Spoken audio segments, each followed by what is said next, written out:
Good evening, everybody. Welcome back to another Goonie Gathering. I am your host. I am Lee, joined tonight by Matt Roberts. How are you, mate? I'm good, thank you. How are you? I'm doing okay, mate. Not too bad. It's been a very long day, hence the bags over my eyes. But I really wanted to get an update up on the channel tonight before we go into Europa League territory tomorrow night with Fran, Sam, and Bertie. So. I think probably the best place for us to start, since the last time we spoke, we had a rather important cup final against Chelsea. I think you want to have a little chat about. Yeah, we did. And that day was probably one of my favourite. It's going to go down as one of my favourite finals that I've ever been to. Not quite up there with Wembley and European champions, but it's up there. It was a fantastic day for those that didn't go. It was over at Selhurst Park, so estimated as 19,000 attended over just over 30,000 seated stadium at a Premier League ground as well, which is always great. The supporters were amazing throughout. I don't know if you were able to hear them, but the songs were going. As soon as Chelsea went and scored that first goal, unfortunately, once again, it was Sam Kerr scoring that first opening goal within the first 2 minutes. Everyone was on there. Everyone was helping them, trying to up the fans, get the atmosphere back going. And we were very lucky with 3 goals in the opening half. It was just a shame none of them were down our end, but Stina Blackstenius, Kim Little, and an own goal as well. That helping us across the line, and it was a fantastic game, great atmosphere, and one of my favourite moments is when they came over and they started singing North London Forever as well. It was a fantastic day. It was a great performance, and to get one over a former Arsenal coach as well when she says she despises us is always an added bonus. Sorry, and yeah, going into the game against Reading, I was thinking about how the Conti Cup has been a bit of a favour towards teams. So last season, City won it. It helped them go further up the table, and in the end, they got third. And then, unfortunately, they didn't get qualification into the group stages of the Champions League. They got knocked out by Real Madrid. So I was hoping that this would happen. Us playing Reading as well. Reading having a bit of issues themselves at the moment, facing relegation at the moment. We're actually just now, if no one knows, Tottenham are playing Leicester in another relegation clash. It's still 0-0 at half time. I knew. Breaking news, if not. I've been doing my research, mate. Don't you worry about that. It's when you've got these sorts of games, the influence has to be there, and hopefully this will onto the right track now. And it all started off for us against Reading 4-0. Kim Little with a penalty from Katie McKay getting fouled in the area. Then from there, Frida Marnham had a goal earlier disallowed. She decides to go into the net with the ball as a tap in. So a bit of funny there, but it was great again. Emma McCundy, or formerly known as Emma Mitchell, was also a scorer as an own goal. A former Arsenal player as well. So a little bit of helping going on along there. And then Leah Williamson getting her goal. And I don't know if you saw, but Sabrina D'Angelo was being used as a human umbrella for Leah afterwards. They had a bit of a joke about that on afterwards. Fair enough. Well, you've absolutely blasted through that before I even had a word in, mate. What I did want to say is that how it was interesting watching Marnham playing as a striker, because Blackstenius was ill during the week apparently, and it was interesting seeing her adapting and playing that further advanced position again. Yes, it was kind of awkward because a lot of us were wondering, is it 5 at the back, because we had Leah, Lotta and Rafaela as the centre back. So we thought it was 5 at the back with Noelle and Katie, because Laura was on the bench. And then you'd have Leah, Kim, Frida, and then almost Yeah, 5-3-2. So Caitlin, thank you, Caitlin and Caitlin Ford, by the way, ladies and yeah, gentlemen. Caitlin Ford would have gone up. All names are good, mate. I'll say that way. I thought there was someone else that I was missing as well on that level. It was Manu, the goalkeeper. But I think we were all she could have expecting had Manu a to kip in the start. goal, to be honest. She wasn't really tested. It's especially when you're in a relegation battle, you're expecting at least to have 3 or 4 shots, maybe 5 at most. Not really testing goalkeeper, and it was a bit of an oddity from Reading, if I'm honest. But they do have an injury issue. That one of the main strikers, Deanne Rose, is injured for the season. And another issue that has been going on is the ACL injuries have been piling up, not just over last year. It's also affecting this year as well. I believe another player outside of the WSL has gotten injured. I believe it's in the German league again. But it's difficult at the moment for these teams when they don't have their best players. They're not performing as well as they could do. Sometimes it just shows you how valuable that January transfer window can be if you use it correctly, like we have it, and also how other teams have done in the past. Absolutely, and I think that that situation's quite apparent with Arsenal as well at the moment, with the likes of Beth Mead and 2 seconds, the name will come to me. You know who I'm talking about. Viviana Miedema. Thank you. Sorry, it's been a very, very long day, boys and girls, I can tell you. Yes. For us to have our premier, I would suggest, forward players out with very, very similar sort of long-standing injuries, it's been very, very difficult. And I think you can see our league form is suffering. We started this last little couple of weeks really, sort of fighting against. We've gone into the 4th place I think we were until the start of play on Sunday, and it's been very, very difficult. Sorry, excuse my text is going off, my phone is going off. I apologise for that. Well, it's fine. Though it was to be expected if you think about it. It was almost, how does the team adapt to having your 2 best players out? You look at other teams in the league. You'd imagine, say, for United it would be Ella Toon and Alessia Russo. For Chelsea it'd be Sam Kerr. Sam Kerr and Millie Bright, if I'm honest. For City it would be Bunny Shaw and I would probably say Lauren Helm, because it's that sort of dynamic that you've lost.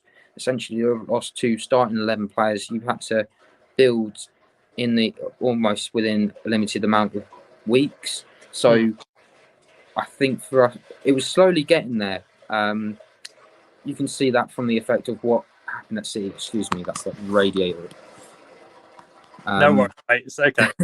But just, it took a little bit of time and eventually we got going, and that's what's important, and we just keep on building on it. My worry is, can they carry on doing that, and what happens when both of them are back? Can they rediscover their form? Because you've seen it multiple times where a player's come back and they're not their best selves, they're a bit more cautious, especially in those 50-50s. It'll be interesting to see what happens, but I'm sure that they'll be pushing themselves every day to become the best that they can. They're working with some of the best coaches as well, as well as some upcoming ones. We've got, I don't know if we mentioned this, Lydia Bedford's, the former Leicester City coach, is now with the Arsenal team. Within 2 weeks, she's managed to win silverware. So more than she did at Leicester. I didn't know that. That's breaking news on me, mate. So thank you for that. Well, I think I wanted to just rewind just a little bit slightly. There's 2 things I want to bring up. Is that on the back of Arsenal picking up the trophy against Chelsea, and you spoke about the importance of getting some momentum. The fact that Arsenal started so brightly and Kim got that penalty scored the penalty after Katie McCade got taken down. I think that was quite it was quite nice to settle the nerves, if you like, that quite so early. I think within 4 or 5 minutes. Yeah, I believe it was around the 20th minute that we had the penalty. Really early on, 5 minutes. I'm sure of that. In the Reading game. The Reading. I think it was around the same. Oh yes, first 8 minutes. Yeah, around the first 10 minutes. Yeah. I think that was right. I think we were going to score it sometime during that first half anyway. But it was just at the moment. It's when we're playing these sorts of teams, we want to see build up our goal difference. At the moment, we are still fourth, but we have a better goal difference than both United and City. So should it come down to last game of the season and we have the better goal difference and we better both teams' results, we were in Champions League. Ultimately, whatever Sky say about the league title, it's still up for grabs by any of these 4 teams. Everyone's going to play each other as well. Everyone's going to be looking at Chelsea as the team to beat. And I think we are in a space at the moment where I don't think you would have said a couple of years ago watching women's football that you would see 4 people in a title race. I would probably say that who's the most likely to drop out? I'd probably say Man United, because around this time they do drop off. It's just what they do towards the end of the season. They just can't get it across the line, and it'll be I can see City of very much being challengers now. Bunny Shaw's now just broken the record of Nikita Paris's total goals scored for City in the season in the WSL, which was 24. Bunny Shaw's on 25. So you can see City are on the rise compared to Chelsea. Chelsea have their ups and downs. You saw it in the final. You also saw against United that all it takes is them to score 1 goal and then a shut up shop, and then that's it, and they'll win the game. That's how they like to play. And you mentioned about Man United kind of dropping off. That kind of showed in the earlier game on Sunday, if I'm not mistaken. Yeah. I believe Chelsea got 1-0 against United before we played. Is that correct? Yeah, that's correct. That was another Sam Kerr goal. This time she did a signature chip over the goalkeeper, over Mary Earps, and that was enough in the end. And there was a lot of confusion over everything, especially for Man United. They said that they could have had 2 penalties, which people question, why aren't we using VAR? Why aren't we using this? Why aren't we using that? And I go back to, this isn't the ref's fault for being consistently inconsistent. I'm going to use that tag and then you can clip that. It's not their fault. They're semi-professional in a professional league. Yeah. It doesn't make sense. And there's a lot of work to do to get everything up to speed. I mean, I would imagine if the referees are fully professional, that you can then consider that to be a fully professional league. Whereas at the moment, you'd say it's only fully professional in terms of the teams are all full-time. Yeah. Oh. Is it me? Is it me? Or is it Lee? Hello?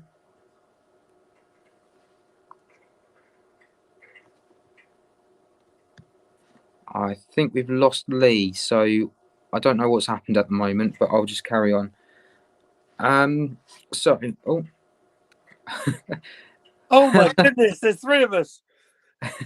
I don't know what happened there. I was like, what's going on? Oh. I just dropped out for some reason, mate. I don't know why. I'll see if I can do something about that. You know what? It kind of looks like the 3 Stooges. There you go. That's a bit better, isn't it? There you go. Yeah. Apologies, ladies and gentlemen. Technical issues behind the scenes. I could see it happening because I went and Matt went. And it was all going on.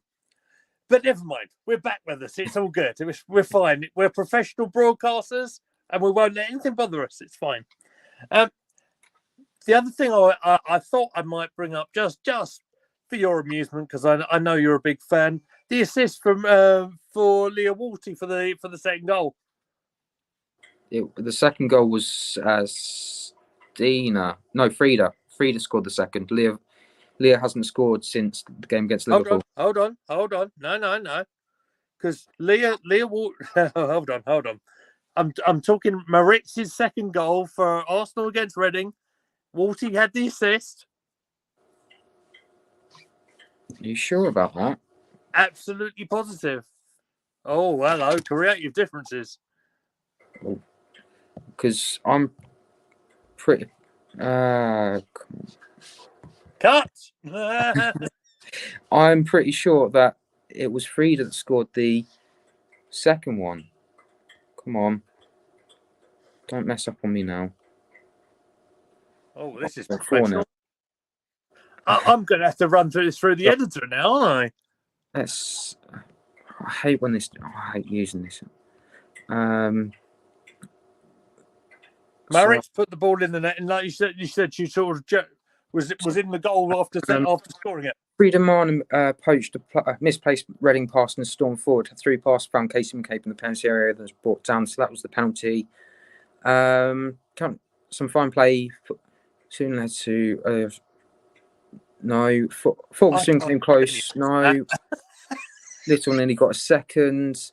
No, this is. I hate these. Can't use the Arsenal app. This is terrible. Arsenal, sort yourself out.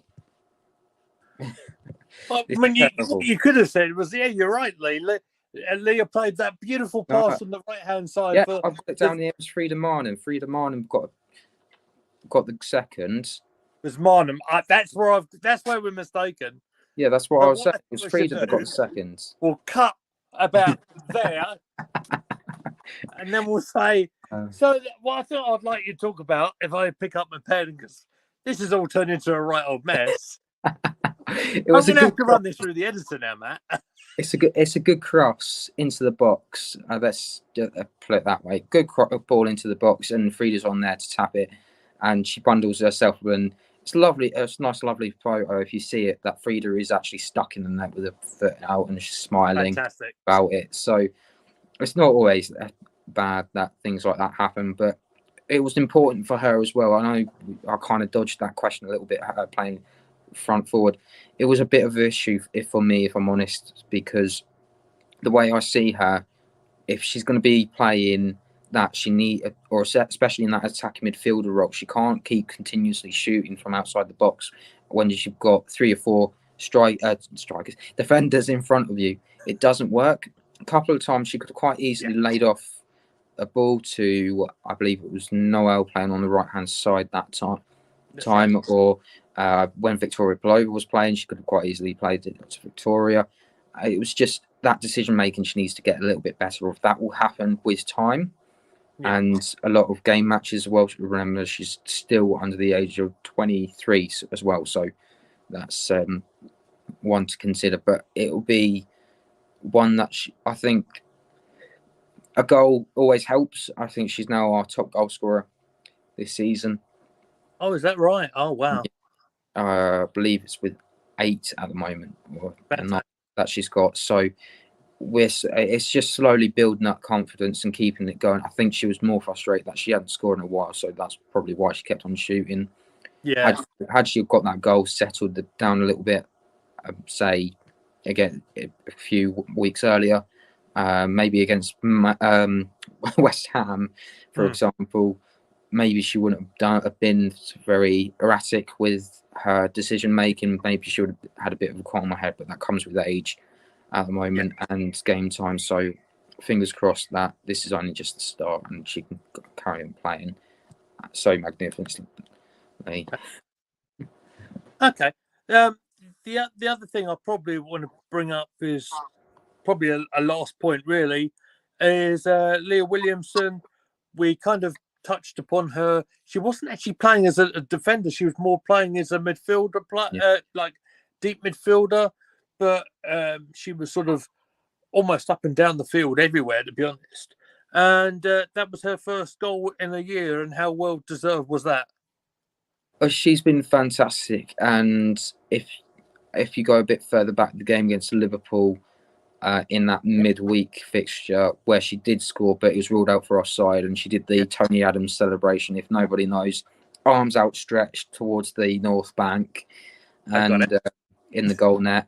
It was just she runs the game so well that she almost can operate as, I'm going to call it 4.5, because essentially you're being a defender, but you're also being a defence midfielder. Yeah. And she works so well whether she's in midfield or at the back. But even after the game, during the interview one, she was joking about the umbrella and things like that. That she prefers being a centre back to playing in the midfield. But she originally started her Arsenal career as a central midfielder, but she hasn't lost any of that touch at the moment. And it's great to see that she can be so versatile, even though she says that she prefers to be in one position. For the sake of the team, she's allowing herself to say, okay, I'm going to be in midfield. This is what I need to do. And I think it also builds a little bit more confidence as well in other players as well. You've got Hafa, who would have been alongside Lotta. So Lotta would have that confidence to tell Leah, and the same with Hafa as well. Yeah. So it's all shaping up to be, this team can be as versatile as ever. Like I said earlier, Noel Moret's playing as right back. She's back to play there before. She can do it if needed to. Right.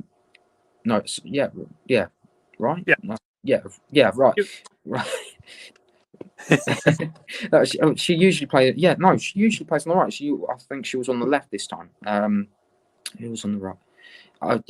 And Katie was on the left. It was one or the other. But the versatility in the squad can. We need to get some scripts done, don't we, mate? To be fair, it's going to do wonders with the TikToks, isn't it? It just shows you that the. Look, all I can say is, shall I call myself editor-in-chief or whatever? This channel is as organic as you can possibly get. So we'll react off each other as organically as we can. Hey, at the end of the day, it's a good laugh, and we do this for the fun of it, right? So that's the bottom line, I guess. Just what I was trying to say was the versatility of the squad is amazing. You can basically have anyone play anywhere, besides the goalkeepers and the vice versa of the outfield players, if I'm honest. It's just amazing how versatile these players are, and they're willing to try things out. If you turned around to one of these players and said, you're playing left back because I want to try this, I think they will turn around and say, okay, I'll give it a shot. Might not give you a 10 out of 10 performance, but they'll give you a 6 or a 7. And maybe if it's not maybe, they will give you an 8 out of 10 because that's how much it means to them. Yeah, you see that week in, week out with someone like Katie McCarthy, don't you? You 1 week and she could be playing at fullback, next week she'd be completely playing further advanced, and very much like in this game here we're talking about with the Reading game, she'd be up front winning the penalty. So that's how versatile she is, and that's how good she is. So I think that pretty much, unless you've got anything else to add on this one, Matt.